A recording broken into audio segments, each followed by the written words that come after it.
Okay, this is an example of a complicated rigid body.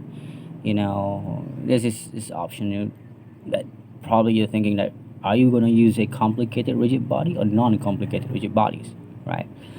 If you're using non-complicated rigid bodies, it's easier to control, because when you have these and you look at it like, oh, there's so many stuff here. You need to control one of these. It's quite hard, you know and if it's an FPS, you make a simple rigid body. It's already enough. It's because it shoots and run. Shoot and run. It doesn't. It's not going to go details on the collision. But if you're thinking of doing some sort of like a melee combat, if you want to go details on the collision, you have to make it complicated rigid bodies. You know, Plus, if it's in real time, you have to make it a bit complicated, because you want to simulate the collision. But however, this is the issue: is that how's the connection between this and this? Is it here? Is it here? Is it here? What's the connection, right?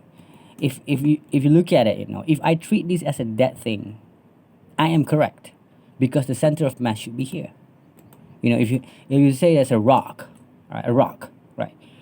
Rock is like a dead thing. It's not moving. So the center of mass should be in the center. It's true. Yeah. But when you look at humans are living things. Even dogs, even animals, even birds, they are living things. So when there's a living thing and there's a movement, center of mass is not important anymore. Because in the center of mass, in here, there's a force running. So the truth is, what I'm doing is wrong. Okay. If you want to simulate more like a living thing, I'm just showing an example of the wrong things I did. Okay. The center of mass should not be here. The truth is, it should be.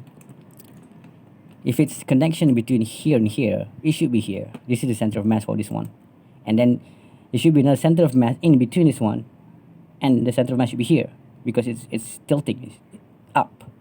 So like now the center of mass is here, right? See the white thing here, and the center of mass here. But the truth is, if I change the origin to 3D cursor, yeah, it should be here.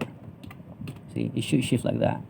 This is the center of mass, but it's not actually the center of mass. It's the center of force. Yeah.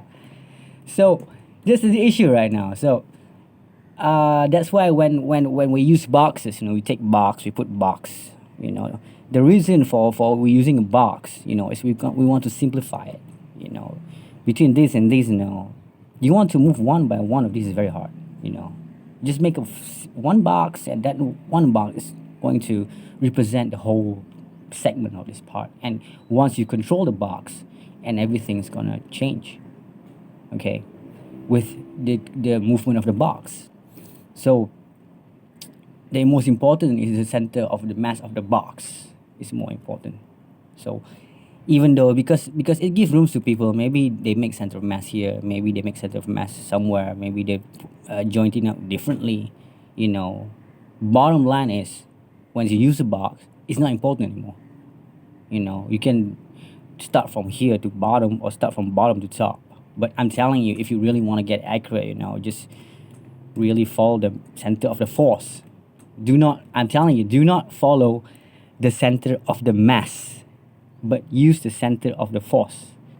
Yeah, because inside our body there's a force, and we are shifting the force inside our body. So we must know where the center is. We're not looking for the center of the mass. Center of mass is not important. Center of mass is used for dead things, not living things. Yeah.